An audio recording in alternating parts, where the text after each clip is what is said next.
Elle pensait connaître sa famille, jusqu'à ce que la vérité sur sa vie soit révélée. Une histoire de résilience et d'espoir qui vous touchera en plein cœur. Bon retour, laissez un like à la vidéo, abonnez-vous à la chaîne. Et profitez de l'histoire. La fête d'anniversaire des 60 ans de Nathalie était censée être une occasion joyeuse. L'élégante réception dans le jardin que ses enfants avaient organisé était parfaite. Avec ses roses jaunes préférées, des photos d'enfance disposées dans des cadres vintage et tous ses amis proches présents. Mais lorsque Nathalie entendit accidentellement sa cousine Fabienne chuchoter à un autre parent, « Elle n'est même pas de la famille par le sang », son monde s'écroula instantanément. La coupe de champagne glissa de ses doigts et se brisa sur les dalles de la terrasse, tout comme le fondement de tout ce qu'elle croyait savoir sur elle-même. La fête continua, Nathalie s'efforçant de sourire et d'accepter les félicitations, mais à l'intérieur, elle était complètement anéantie. Pendant 6 décennies, elle avait vécu en croyant qu'elle était la fille biologique de Thomas et Juliette Delacroix, des membres respectés de leur petite ville côtière en Bretagne. Maintenant, à l'approche de ses années de retraite, Nathalie devait affronter une vérité dévastatrice. Toute son identité était peut-être construite sur des mensonges. Le regard perdu dans l'horizon marin qui s'étendait au-delà de la propriété familiale, Nathalie tentait de dissimuler le tremblement de ses mains. Comment était-ce possible? Pourquoi ne lui avait-on jamais dit? Et surtout, qui était-elle? Vraiment si elle n'était pas une Delacroix? Ses yeux se posèrent sur ses 3 enfants, qui s'affairaient joyeusement parmi les invités. Frédéric, l'aîné, sérieux et méthodique comme son père. Marie, attentionnée et organisée, et Philippe, le plus jeune, artiste dans l'âme. Était-ce d'eux qu'elle tenait son talent pour les arts textiles, une compétence qu'aucun membre de sa famille n'avait jamais partagée? « Maman, tout va bien ?» demanda Marie en s'approchant, son front plissé d'inquiétude en voyant les débris de verre au pied de sa mère. « Oui, ma chérie, juste un peu maladroite aujourd'hui », mentit Nathalie avec un sourire forcé. Les émotions de cette belle journée, sans doute. Alors que Marie appelait un serveur pour nettoyer, Nathalie chercha discrètement du regard sa cousine Fabienne.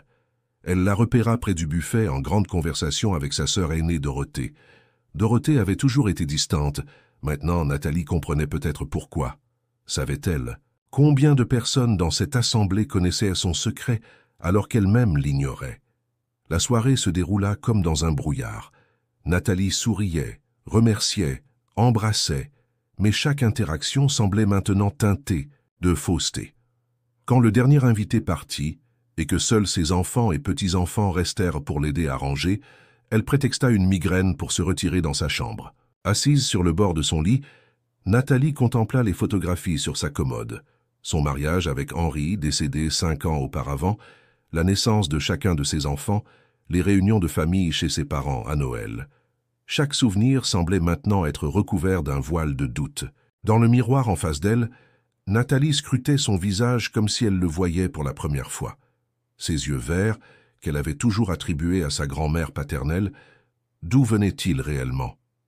Ses cheveux châtains, qui viraient désormais au gris, sa petite taille, son nez légèrement retroussé, autant de caractéristiques qu'elle avait associées à l'héritage de la Croix, mais qui appartenaient peut-être à des inconnus. Cette nuit-là, Nathalie dormit à peine. L'aube la trouva assise dans son fauteuil près de la fenêtre, une tasse de thé froid entre les mains, le regard fixé sur la mer agitée qui reflétait sa propre tourmente intérieure. Une décision avait mûri en elle.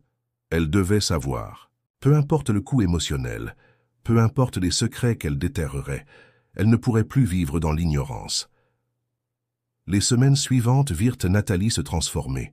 La femme sociable et organisée qui présidait le club de lecture, local et ne manquait jamais un événement communautaire, commença à décliner les invitations.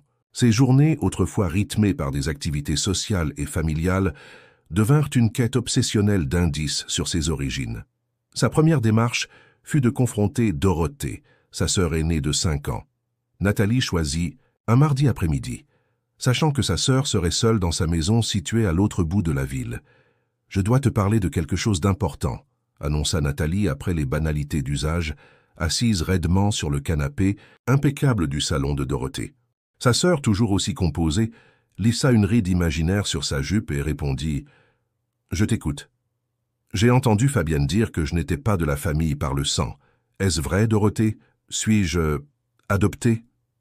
Le silence, qui suivit, fut plus éloquent que n'importe quelle réponse. Dorothée fixa sa tasse de thé comme si elle y cherchait des mots appropriés. « Tu as toujours été ma sœur, Nathalie », commença-t-elle finalement, sa voix inhabituellement douce. « Mais oui, papa et maman t'ont adopté quand tu étais bébé. J'avais 12 ans à l'époque. Ils m'ont fait promettre de ne jamais te le dire. Ils voulaient que tu te sentes complètement leur fille. » Les mots frappèrent Nathalie comme des vagues glacées. « Tu le savais depuis tout ce temps? Pendant 60 ans, tu as gardé ce secret? » « C'était la volonté de nos parents, » se défendit Dorothée. Les choses étaient différentes à cette époque. L'adoption n'était pas discutée ouvertement comme aujourd'hui. Ils t'aimaient comme leur propre fille, Nathalie, n'en doute jamais. Mais ils m'ont menti, vous m'avez tous menti. La voix de Nathalie tremblait, non pas de tristesse, mais de colère. J'avais le droit de savoir. Peut-être, concéda Dorothée. Mais ce n'était pas à moi de décider. Sais-tu d'où je viens? Qui sont mes parents biologiques? Dorothée secoua la tête. Très peu. Je sais seulement que tu es né dans un petit village des Alpes. Ta mère était très jeune et ne pouvait pas s'occuper de toi. C'est tout ce que j'ai jamais su. Cette maigre information était à la fois frustrante et électrisante pour Nathalie. Les Alpes. Une jeune mère. C'était peu, mais c'était un début. Si tu aimes l'histoire, tape 5 dans les commentaires et abonne-toi pour plus de vidéos comme celle-ci. Sinon, tape 0. Cela m'aide à créer un contenu encore meilleur. Pour toi, on continue. Les jours qui suivirent sa confrontation avec Dorothée, Nathalie devint de plus en plus distante avec sa famille. Chaque appel téléphonique, chaque visite semblait entachée de non-dits et de trahisons. Elle évitait même ses petits-enfants, incapables de répondre à leurs questions innocentes sur son humeur changeante. Sa quête la conduisit au grenier de la maison familiale, un espace qu'elle n'avait guère exploré depuis des années. Parmi la poussière et les reliques du passé, Nathalie découvrit le bureau ancien de sa mère, Juliette. Pendant des heures, elle fouilla dans les tiroirs, espérant trouver un indice, une lettre, n'importe quoi qui pourrait l'éclairer sur ses origines. Ce fut dans un compartiment secret du bureau, révélé par un mécanisme que Nathalie actionna par hasard, qu'elle trouva une boîte en bois sculptée. Les mains tremblantes, elle l'ouvrit pour découvrir des papiers d'adoption jaunis par le temps et une photographie écornée. L'image montrait une jeune femme aux longs cheveux sombres, debout devant un paysage montagneux. Son visage, bien que flou sur la photo vieillissante, présentait une ressemblance frappante avec celui que Nathalie voyait chaque jour dans le miroir. Les documents confirmaient ce que Dorothée avait dit. Nathalie était née dans un petit village des Alpes françaises, près de Chamonix. Sa mère biologique était une adolescente prénommée Fanny Théroux, incapable de subvenir aux besoins d'un enfant. Aucune mention du père. L'adoption avait été arrangée par l'intermédiaire d'un orphelinat local, avec très peu d'informations sur la famille d'origine. Assise sur le plancher poussiéreux du grenier, entourée des fragments de son passé, Nathalie pleura pour la première fois depuis qu'elle avait surpris la révélation lors de sa fête d'anniversaire. Elle pleura pour la jeune Fanny, pour l'enfant qu'elle avait été, pour les décennies de mensonges et pour la perte d'identité qu'elle ressentait maintenant profondément. Lorsqu'elle redescendit finalement, les yeux rougis mais résolus, elle trouva Marie qui l'attendait dans le salon, visiblement inquiète. « Maman, qu'est-ce qui se passe? Tu es introuvable depuis des jours, tu ne réponds plus à nos appels. Frédéric et Philippe sont inquiets aussi. » Nathalie hésita puis décida qu'elle ne perpétuerait pas le cycle du secret. « J'ai découvert quelque chose, Marie, quelque chose que je viens d'apprendre moi-même. » Elle prit une profonde inspiration. « Je suis adoptée. » Marie la regarda avec incrédulité. « Adoptée? Mais comment? Pourquoi grand-mère et grand-père ne nous l'ont jamais dit? » « C'était une autre époque, » répondit Nathalie, répétant les mots de Dorothée sans conviction. « Mais maintenant que je le sais, je dois en apprendre plus. Je dois découvrir d'où je viens, qui je suis réellement. »« Mais nous savons qui tu es, maman, » protesta Marie. « Tu es Nathalie Delacroix, notre mère, la grand-mère de Léa et Hugo. Rien de ce que tu pourrais découvrir ne changera cela. C'est pour vous peut-être, » murmura Nathalie. « Mais pour moi, tout a changé. » Dans les semaines qui suivirent, Nathalie s'isola de plus en plus. Son retrait des cercles sociaux inquiéta non seulement ses enfants, mais aussi ses amis de longue date. La Nathalie qu'il connaissait, chaleureuse, généreuse, méticuleusement organisée, semblait avoir disparu, remplacée par une femme obsédée par les sites de généalogie et les vieux journaux. Marie fut la première à remarquer le changement dans les habitudes de sa mère. Un jour, en lui rendant visite à l'improviste, elle trouva Nathalie entourée de cartes des Alpes françaises, de livres sur l'histoire locale de la région et d'imprimés de forums en ligne sur la recherche de parents biologiques. « Maman, tu ne peux pas continuer comme ça, » dit Marie en observant les cernes sous les yeux de sa mère. « Tu ne dors plus, tu manges à peine. Cette obsession n'est pas saine. »« Ce n'est pas une obsession, » répliqua Nathalie d'un ton défensif. « C'est ma vie, mon identité, j'ai le droit de savoir. Personne ne dit le contraire, mais tu es en train de te détruire. Et tu nous repousses tous. Les enfants demandent pourquoi mamie ne vient plus les voir. » La mention de ses petits-enfants toucha une corde sensible chez Nathalie. Léa, 10 ans, avec son amour pour le dessin et la couture, qualité que Nathalie lui avait transmise, et Hugo, 7 ans, curieux et espiègle. Leur innocence méritait mieux que d'être entraînée dans ce tourbillon émotionnel. « Tu as raison, » admit-elle finalement. « Je leur rendrai visite ce week-end, mais comprends que je ne peux pas abandonner cette recherche. C'est trop important. » Le samedi suivant, Nathalie se rendit chez Frédéric, où toute la famille s'était réunie pour un déjeuner. Malgré ses efforts pour paraître normale, la tension était palpable. La conversation tournait autour de sujets banals, évitant soigneusement la question qui occupait toutes les pensées. Ce fut finalement Philippe, toujours le plus direct des trois, qui aborda le sujet. « Alors, maman, tu vas nous dire ce que tu as découvert sur tes parents biologiques ?» Un silence gêné s'installa autour de la table. Marie lança un regard réprobateur à son frère, mais Nathalie apprécia sa franchise. « Je n'ai pas découvert grand-chose, » répondit-elle. « Je sais que ma mère biologique s'appelait Fanny Théroux. Elle vivait dans un village près de Chamonix. J'essaie de retrouver sa trace, mais les registres des années 50 sont incomplets et beaucoup de personnes qui auraient pu la connaître sont décédées. »« Et pourquoi est-ce si important ?» demanda Frédéric, exprimant ce que les autres pensaient, probablement. « Grand-père et grand-mère t'ont aimé et élevé comme leur propre fille. N'est-ce pas ce qui compte vraiment ?» Nathalie sentit la colère monter en elle. Comment pouvait-il ne pas comprendre? Ce qui compte, c'est que j'ai vécu 60 ans dans le mensonge, que chaque fois que j'ai demandé à qui je ressemblais, on m'a menti, que chaque histoire familiale qu'on m'a racontée excluait une partie essentielle de qui je suis. « Nous comprenons que tu sois bouleversée, maman, » intervint Marie, tentant d'apaiser la situation. « Mais nous avons peur que cette recherche te fasse plus de mal que de bien. Et honnêtement, nous nous sentons un peu rejetés, comme si la famille que nous formons ne suffisait plus. » Ces paroles touchèrent Nathalie. Dans sa quête pour découvrir ses origines, n'était-elle pas en train de négliger les relations qui définissaient vraiment sa vie? Pourtant, le besoin de savoir persistait, comme une soif que rien d'autre ne pouvait étancher.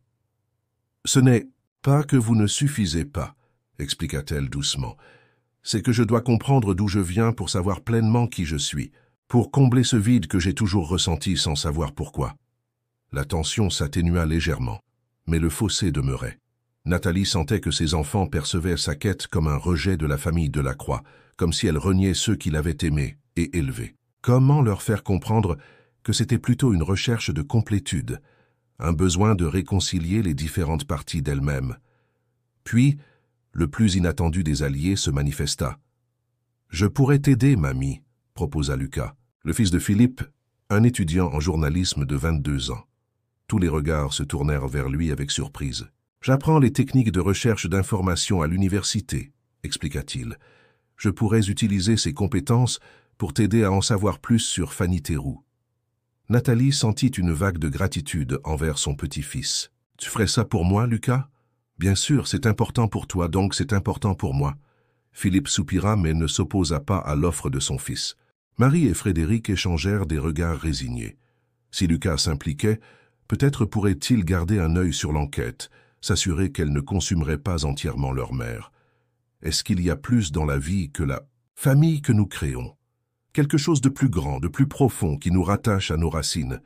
Nathalie n'aurait jamais cru se retrouver face à un tel dilemme à son âge. Mais quelles que soient les répercussions, il était trop tard pour faire marche arrière. Avez-vous déjà vécu ou connaissez-vous quelqu'un qui a vécu quelque chose de similaire? Partagez votre expérience dans les commentaires. La collaboration entre Nathalie et Lucas s'avéra fructueuse. Le jeune homme apporta une perspective fraîche et des compétences techniques qui faisaient défaut à sa grand-mère. Ensemble, ils établirent une méthodologie de recherche, explorant les archives numériques, contactant des administrations locales et rejoignant des groupes de soutien pour personnes adoptées. 3 mois après le début de ses recherches, Nathalie fit une découverte bouleversante. Grâce à un registre paroissial numérisé, elle apprit que Fanny Théroux venait d'une famille de quilteuses, renommée dans les Alpes. La tradition du patchwork se transmettait de mère en fille depuis des générations dans cette lignée, créant des œuvres d'art textile distinctives qui mêlaient techniques traditionnelles et motifs inspirés des paysages montagneux. Cette révélation fut comme un éclair de compréhension pour Nathalie. Toute sa vie, elle avait possédé un talent inexplicable pour les arts textiles, une passion que personne d'autre dans la famille Delacroix ne partageait. Enfant, elle passait des heures à coudre et broder, créant des motifs complexes qui étonnaient même les professeurs d'art. Plus tard, elle avait transformé ce talent en une petite entreprise, concevant des tapisseries et des quilts qui étaient recherchés pour leur qualité exceptionnelle. « C'est incroyable », murmura-t-elle à Lucas lorsqu'ils découvrirent cette information. « J'ai toujours pensé que j'étais étrange dans la famille, avec cette passion que personne ne comprenait vraiment. Et maintenant, je découvre que c'est dans mon sang, que c'est un héritage transmis sur des générations.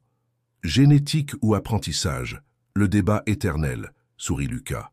Mais c'est fascinant de voir comment certains talents peuvent transcender l'éducation. » Cette connexion tangible avec sa famille biologique éveilla en Nathalie un mélange d'excitation et de confusion plus profonde. Elle passait des heures à examiner les quelques images disponibles de quilts créés par la famille Théroux, reconnaissant dans ses œuvres des échos de son propre style artistique. Une autre découverte majeure vint lorsque Lucas dénicha un article de journal local datant de 1958 qui mentionnait brièvement le départ de Fanny Théroux pour Lyon peu après avoir donné naissance à un enfant. L'article suggérait que la jeune femme n'avait pas volontairement abandonné son bébé, mais avait été mise sous pression par sa famille en raison de la stigmatisation sociale liée aux mères célibataires à cette époque. Cette révélation transforma la perception de Nathalie concernant son adoption. Ce n'était pas un simple abandon, mais un acte d'amour désespéré de la part d'une mère acculée par les conventions sociales de son temps. L'idée que Fanny avait peut-être souffert de cette séparation apporta à Nathalie un mélange de réconfort et de chagrin renouvelé. « Lyon », répéta-t-elle en regardant une carte. « C'est à seulement 3 heures de route de Rennes, où j'ai grandi. Pendant toutes ces années, nous vivions si près l'une de l'autre sans jamais le savoir. » Cette proximité géographique rendait la séparation encore plus poignante. Combien de fois leurs chemins avaient-ils pu se croiser sans qu'elle ne le sache? Nathalie se demandait si sa mère biologique avait pensé à elle, si elle avait essayé de la retrouver, si elle avait regretté sa décision. Les recherches révélèrent également que Fanny avait travaillé comme couturière à Lyon, expliquant encore davantage le talent naturel de Nathalie pour les textiles. Mais au-delà de ces fragments d'informations, Fanny Théroux restait une énigme. Les registres indiquaient qu'elle n'avait jamais eu d'autres enfants, mais ne mentionnaient pas si elle s'était mariée, ni ce qu'elle était devenue après les années 60. « Je pense qu'il est temps d'aller là-bas », décida Nathalie un soir, après avoir passé des heures à examiner les maigres informations qu'ils avaient rassemblées. « Je dois voir ces lieux par moi-même, parler aux gens qui pourraient l'avoir connue. Les réponses ne se trouvent pas, toutes dans les archives. » Lucas hésita. « Tu es sûre que c'est une bonne idée, mamie? C'est un long voyage, et nous n'avons aucune garantie de trouver plus d'informations. »« J'en suis certaine, » affirma Nathalie avec une détermination qui surprit son petit-fils. « J'ai attendu 60 ans sans même savoir que j'attendais. Je ne peux pas attendre davantage. » La décision de Nathalie de se rendre dans les Alpes suscita une nouvelle vague d'inquiétude dans la famille. Marie tenta de la dissuader, arguant que le voyage serait trop éprouvant pour une femme de son âge. Frédéric, toujours pragmatique, insista pour qu'elle ne parte pas seule. Philippe, avec sa nature plus compréhensive, offrit simplement de s'occuper de sa maison pendant son absence. Nathalie, cependant, était déterminée à faire ce voyage seule.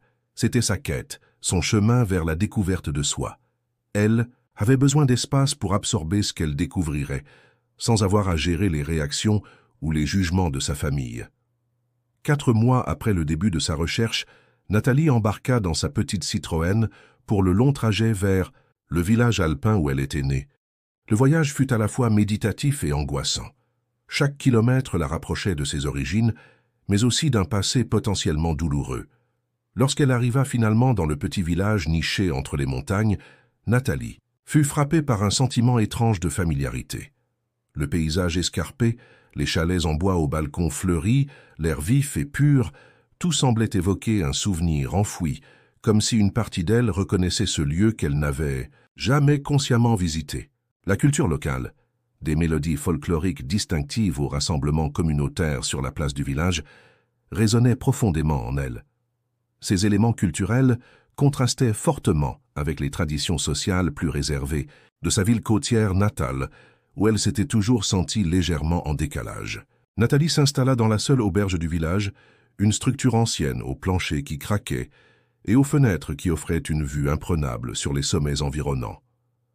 Le premier jour, elle se contenta d'observer, de marcher, dans les rues étroites, de s'imprégner de l'atmosphère.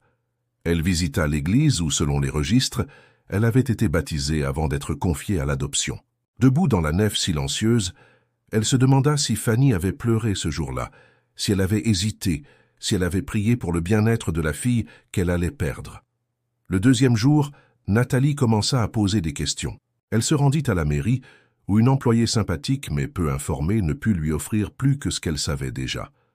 La famille Théroux avait quitté le village il y a des décennies, et les archives locales avaient été en grande partie détruites lors d'une inondation dans les années 80. Déçue mais non découragée, Nathalie décida d'explorer l'aspect artisanal de sa quête. Elle se rendit à la boutique d'artisanat locale, espérant trouver des traces de l'héritage quilting que sa recherche avait révélé. La petite boutique, remplie de produits artisanaux allant des sculptures sur bois aux textiles traditionnels, était tenue par une femme âgée nommée Gisèle. Lorsque Nathalie mentionna qu'elle recherchait des informations sur une famille de quilteuses nommée Théroux, Gisèle se figea, puis lentement atteignit un vieil album photo sous le comptoir. « Théroux, vous dites ?» La voix de Gisèle tremblait légèrement. « Pourquoi vous intéressez-vous à eux ?» Nathalie hésita, puis décida que la vérité était la meilleure approche. « Je crois que je suis la fille de Fanny Théroux. J'ai été adoptée à la naissance. Je cherche des informations sur mes origines. » Gisèle la dévisagea, ses yeux vifs examinant chaque détail du visage de Nathalie. Puis, sans un mot, elle ouvrit l'album photo et tourna délicatement les pages jusqu'à une photographie jaunie d'une jeune femme aux longs cheveux sombres, debout devant un quilt magnifiquement ouvragé. « Fanny !» murmura Gisèle avec une tendresse évidente dans la voix. « Ma meilleure amie pendant tant d'années. » Nathalie sentit son cœur s'accélérer en regardant l'image. C'était la même femme que sur la photographie trouvée dans le bureau de sa mère adoptive, mais plus nette, plus présente. Et la ressemblance était indéniable, les mêmes yeux verts, le même nez légèrement retroussé, la même façon de tenir la tête légèrement inclinée. « Vous l'avez connue ?» La voix de Nathalie n'était qu'un murmure étranglé. « Nous avons grandi ensemble, » confirma Gisèle. « J'étais sa confidente quand elle est tombée enceinte. J'étais là quand sa famille l'a forcée à donner son bébé. Et j'ai continué à lui écrire après son départ pour Lyon. » Ces mots déclenchèrent un torrent d'émotions chez Nathalie. Toute sa vie, elle s'était sentie complète tout en ayant l'impression inconsciente qu'il lui manquait quelque chose. Et maintenant, assise dans cette petite boutique alpine face à une femme qui avait connu sa mère biologique, elle sentait les pièces manquantes commencer à s'assembler. « Pourriez-vous me parler d'elle ?» demanda Nathalie, la voix vacillante. « S'il vous plaît. J'ai besoin de savoir. » Gisèle ferma la boutique plus tôt ce jour-là. Dans son appartement situé au-dessus du magasin, elle prépara du thé pendant que Nathalie examinait d'autres photographies de Fanny. Adolescente avec ses amis, jeune femme travaillant sur un quilt, souriante lors de festivals locaux. Fanny était lumineuse, commença Gisèle servant le thé dans des tasses délicates. Créative, pleine de vie, toujours prête à aider les autres. Sa grossesse a été un choc pour tous, surtout pour ses parents très traditionnels. À cette époque, être une mère célibataire était considéré comme une disgrâce. Ils ont insisté pour que le bébé soit confié à l'adoption. Nathalie serra sa tasse entre ses mains, cherchant à absorber chaque détail. « Et le père ?» Mon père biologique? Gisèle secoua la tête. Un jeune homme de passage, un artiste qui séjournait dans la région pour peindre nos montagnes. Il est parti avant même de savoir pour la grossesse. Fanny ne l'a jamais recontacté. Et après mon adoption, qu'est-il arrivé à Fanny? Elle est partie pour Lyon, comme tu le sais déjà. Elle a travaillé comme couturière, puis a ouvert son propre atelier de création textile. Elle n'a jamais eu d'autres enfants, mais elle a consacré sa vie à enseigner l'art du textile aux jeunes femmes, créant une sorte de legs créatif dans la communauté. Gisèle révéla que Fanny n'avait jamais cessé de penser à l'enfant qu'elle avait dû abandonner. Chaque année, à la date de naissance de Nathalie, elle confectionnait un petit quilt qu'elle donnait à une œuvre de charité pour enfants défavorisés. « A-t-elle jamais essayé de me retrouver » demanda Nathalie, le cœur serré. « Oui » confirma Gisèle. Quand les lois ont commencé à changer, dans les années 70, elle a contacté l'agence d'adoption. Mais ils ont refusé de lui donner des informations en raison des politiques de confidentialité. À l'époque, les droits des parents biologiques étaient très limités. À travers Gisèle, Nathalie apprit que sa mère biologique avait maintenu sa présence vivante à travers des histoires partagées avec la communauté. Fanny parlait souvent de la fille qu'elle avait perdue, imaginant la femme qu'elle était devenue, espérant qu'elle avait trouvé une famille aimante. En fin d'après-midi, quand les ombres des montagnes commencèrent à s'allonger, Gisèle posa la question que Nathalie redoutait. « Souhaites-tu savoir ce qu'est devenue Fanny aujourd'hui » Nathalie hocha la tête, incapable de parler. « Ça laisse décéder il y a 12 ans, » dit doucement Gisèle. Paisiblement dans son sommeil. Son cœur s'est simplement arrêté. Elle avait 70 ans. La nouvelle frappa Nathalie comme un coup physique. Toute sa vie, sans le savoir, elle avait espéré cette rencontre, cette reconnaissance mutuelle entre une mère et sa fille. Maintenant, elle savait que cette rencontre n'aurait jamais lieu. « J'aurais pu la connaître », murmura-t-elle, les larmes coulant librement sur son visage. « Si j'avais su plus tôt, j'aurais pu la rencontrer. » Gisèle prit les mains de Nathalie dans les siennes. « Elle aurait été si fière de toi. Tu lui ressembles tellement, pas seulement physiquement, mais dans ta passion pour l'art textile. C'est comme si son talent s'était transmis à travers les années et la distance. » Cette nuit-là, dans sa chambre d'auberge, Nathalie ne dormit pas. Elle contemplait les montagnes baignées de clair de lune, pensant à Fanny, à la vie qu'elle avait vécue, au choix qu'elle avait dû faire. La douleur de la perte était réelle et profonde, mais elle était accompagnée d'un sentiment étrange de connexion, comme si une partie d'elle-même avait enfin trouvé sa place dans l'ordre des choses. Le matin suivant, Nathalie retourna chez Gisèle. La vieille dame l'accueillit avec un sourire triste et un petit paquet enveloppé dans du papier de soie. « J'ai quelque chose pour toi, » dit-elle.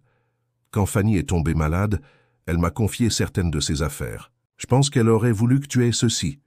Nathalie défit délicatement l'emballage pour découvrir un petit quilt miniature, pas plus grand qu'un mouchoir. Le travail était exquis, les points minuscules et précis formant un motif complexe représentant les montagnes environnantes. C'est le premier quilt qu'elle a fabriqué après t'avoir confié à l'adoption, expliqua Gisèle. Elle l'a toujours gardé près d'elle. Elle disait que c'était un lien avec toi, même si elle ne savait pas où tu étais. Les doigts de Nathalie effleurèrent le tissu, sentant la connexion tangible avec la femme qu'il avait mise au monde. Dans ce petit carré de textile, elle ressentait l'amour et la perte, le chagrin et l'espoir. Alors qu'elle était perdue dans ses pensées, le téléphone de Nathalie sonna. C'était Marie, sa voix tendue d'inquiétude. « Maman, tu dois revenir, c'est Léa. Elle a été hospitalisée avec des complications de sa grossesse. Les médecins disent que ce n'est pas critique pour le moment, mais ils veulent la garder en observation. » La nouvelle arracha Nathalie à sa découverte personnelle et la ramena brutalement à sa réalité familiale. Léa, sa petite fille de 25 ans, attendait son premier enfant. La grossesse avait été difficile dès le début, avec des menaces d'accouchement prématuré. « J'arrive tout de suite, » répondit Nathalie, sentant un élan d'urgence la traverser. « Dis-lui que je serai là aussi vite que possible. » En regardant Gisèle, Nathalie se sentit déchirée. Elle venait à peine de commencer à découvrir son héritage biologique, et voilà qu'elle devait partir. Gisèle sembla comprendre son dilemme. « Ta famille a besoin de toi, » dit-elle gentiment. « Je serai toujours là. Nous pourrons continuer cette conversation quand tu reviendras, et je te promets de rassembler tout ce que je peux sur Fanny d'ici là. » La crise familiale força Nathalie à mettre temporairement de côté sa quête d'identité pour soutenir sa famille. Le retour fut long et anxieux, chaque kilomètre semblant s'étirer indéfiniment, alors que son esprit oscillait entre les découvertes sur son passé et l'inquiétude pour l'avenir de sa petite-fille et de son arrière-petit-enfant à naître. Arrivée à l'hôpital, Nathalie trouva Marie, Frédéric et Philippe déjà présents, leurs visages marqués par l'inquiétude. Léa était pâle, mais stable, les moniteurs autour d'elle rappelant la fragilité de la situation. « Mamie !»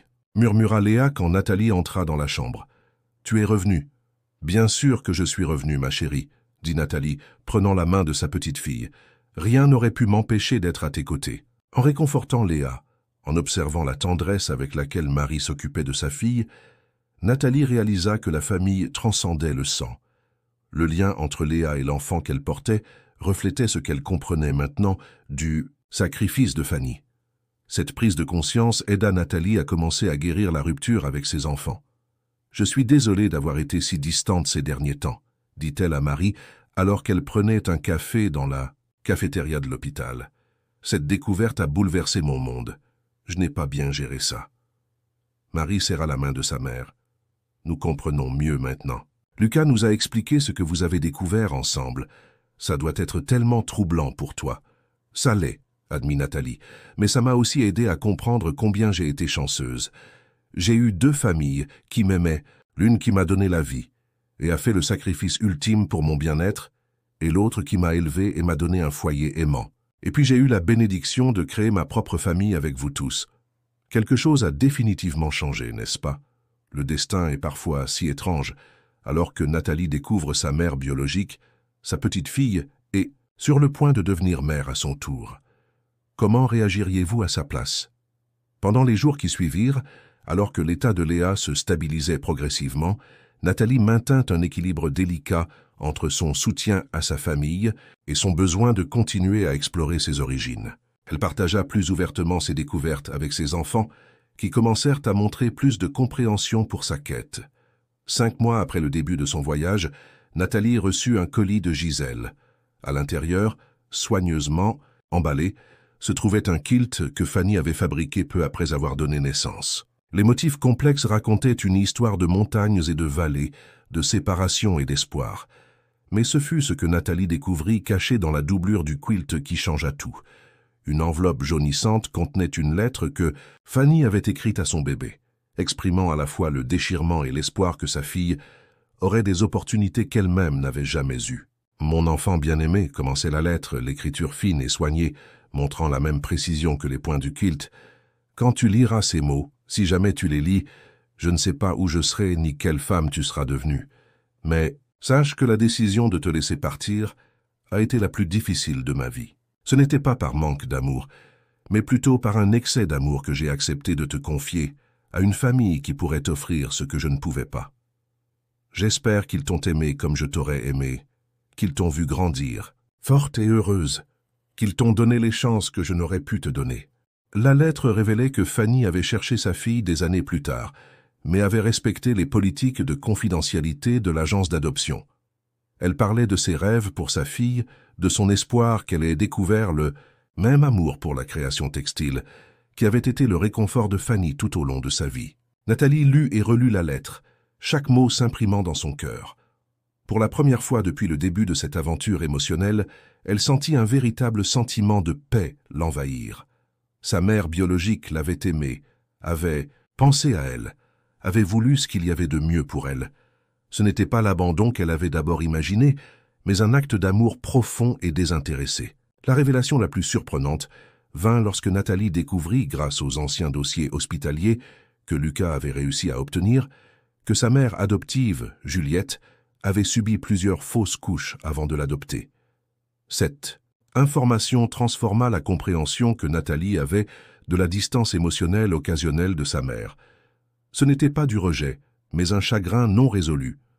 Nathalie comprit enfin la complexité de l'amour de sa mère, mêlée à la douleur de ses propres pertes. « Elle ne m'a jamais parlé de ses fausses couches », dit Nathalie à Marie un soir, alors qu'elle feuilletait de vieux albums photos. « Je comprends mieux maintenant pourquoi elle était parfois si protectrice, pourquoi elle avait ces moments de mélancolie que je ne comprenais pas. »« Grand-mère t'aimait profondément, » répondit Marie. « Elle nous parlait toujours de quel miracle tu étais pour elle et grand-père. Au cours du dernier mois de son voyage intérieur, Nathalie prit une décision qui allait transformer sa compréhension de la famille.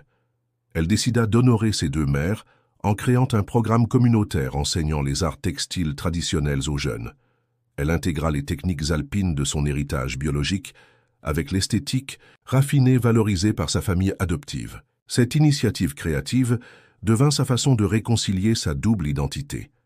Le programme, qu'elle nomma « Fils entrelacés », commença modestement dans une salle communautaire de Rennes. Nathalie y enseignait les techniques de quilting qu'elle avait toujours connues intuitivement, mais qu'elle comprenait maintenant comme faisant partie de son héritage terrou. Rapidement, des élèves de tous âges s'inscrivirent, attirés par son enthousiasme et son expertise. Un jour, alors qu'elle montrait à une jeune fille comment créer un motif particulier, Nathalie eut une révélation. « Tu sais, dit-elle, à la jeune fille, ce motif vient d'une tradition alpine très ancienne. On dit qu'il raconte l'histoire des montagnes et des vallées, des séparations et des retrouvailles. »« C'est beau, » répondit l'enfant. « C'est comme si le tissu racontait une histoire. »« Exactement, » sourit Nathalie. « Chaque point est une partie de l'histoire, et ensemble, ils créent quelque chose de complet et de beau, comme les familles, en fait. » Cette analogie résonnait profondément en elle. Sa propre histoire était un patchwork d'identité, d'héritage et d'expérience, cousus ensemble pour créer un tout unique et précieux. Encouragée par le succès de son programme, Nathalie décida qu'il était temps de retourner dans la communauté alpine pour le festival du printemps. Cette fois, elle invita ses enfants et petits-enfants réticents à l'accompagner. « Je veux que vous voyiez cette partie de moi, » expliqua-t-elle, « que vous compreniez d'où je viens. » Frédéric, Marie et Philippe hésitèrent, mais voyant l'importance que cela avait pour leur mère, ils acceptèrent finalement. Léa, maintenant rétablie et à son 7e mois de grossesse, insista pour venir aussi, curieuse de découvrir cet héritage qui serait également celui de son enfant. Le festival était une explosion de couleurs, de musique et de traditions. Les danses folkloriques, les plats régionaux et surtout l'exposition de quilts traditionnels émerveillèrent la famille de Nathalie. En voyant des parties de leur mère reflétées dans les traditions locales, ils commencèrent à comprendre son besoin de connexion avec cet héritage. Lors du festival, un homme âgé s'approcha de Nathalie, se présentant comme le cousin de Fanny. Il révéla que Fanny était décédée paisiblement 15 ans auparavant, mais pas avant d'avoir créé un fonds pour financer l'éducation artistique dans la communauté. Nommé avec la date de naissance de Nathalie comme numéro de compte, sa seule façon de maintenir un lien avec la fille qu'elle avait aimée, mais n'avait pas pu garder. « Elle parlait souvent de toi, dit-il à Nathalie. Elle se demandait quelle femme tu étais devenue, si tu avais trouvé le bonheur, si tu avais développé le talent familial pour le textile. Elle serait tellement fière de voir ce que tu as accompli. » Ces paroles touchèrent Nathalie profondément. « J'aurais tellement aimé la connaître, » admit-elle. « Mais je suis reconnaissante de connaître son histoire maintenant, de comprendre la force et le sacrifice qu'il lui a fallu pour me donner une chance dans la vie. » D'un geste impromptu, Philippe, généralement le plus réservé de ses enfants, prit la main de sa mère. « Nous sommes heureux de connaître son histoire aussi, maman. C'est une partie de notre histoire familiale maintenant. » À son prochain anniversaire, Nathalie avait transformé sa compréhension de la famille. Elle honorait les Delacroix, qui l'avaient choisi et élevé avec privilège et opportunité, tout en embrassant l'héritage de résilience et de créativité de ses racines biologiques. Son voyage apporta une guérison inattendue, non seulement à elle-même, mais aussi aux générations des deux familles. L'histoire de Nathalie culmina avec une découverte surprenante. Gisèle lui révéla que Fanny avait tenu un journal adressé à sa fille, documentant sa vie après l'adoption. Le journal, conservé par Gisèle toutes ces années, révélait que lors d'une foire artisanale 30 ans auparavant, Fanny avait vendu un quilt à Nathalie sans le savoir, leur unique interaction directe. Cette coïncidence remarquable complétait le cercle, montrant que malgré les circonstances qui les avaient séparés, mère et fille avaient partagé une connexion qui transcendait la séparation. « Je me souviens de ce quilt », murmura Nathalie incrédule. « Il a toujours été mon préféré. Je l'ai utilisé pour couvrir le berceau de chacun de mes enfants quand ils étaient bébés. Je ne savais pas pourquoi il me semblait si spécial.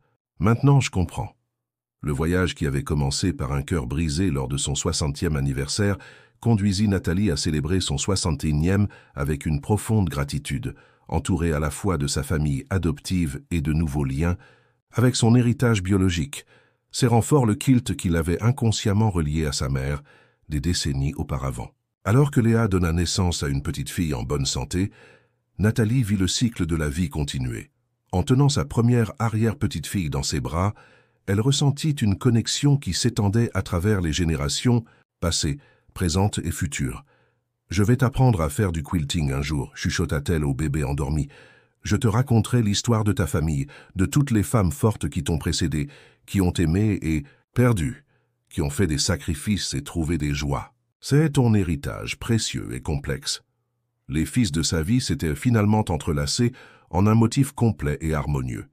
Nathalie avait trouvé non pas une, mais deux familles, et dans cette dualité, elle avait découvert une plénitude qu'elle n'aurait jamais cru possible. « La famille n'est pas seulement dans le sang », confia-t-elle à Léa un jour, alors qu'elles travaillaient ensemble sur un quilt pour le bébé. « C'est dans les choix que nous faisons, dans l'amour que nous donnons, dans les traditions que nous créons et transmettons. C'est un patchwork de personnes et d'expériences qui, ensemble, créent quelque chose d'unique et de beau. » Et dans cette sagesse durement acquise, Nathalie trouva enfin la paix qu'elle avait cherchée toute sa vie. Félicitations, tape 9. Dans les commentaires pour me montrer que tu es resté jusqu'à la fin avec moi. Merci d'avoir regardé, et à demain pour une nouvelle histoire sur cette même chaîne.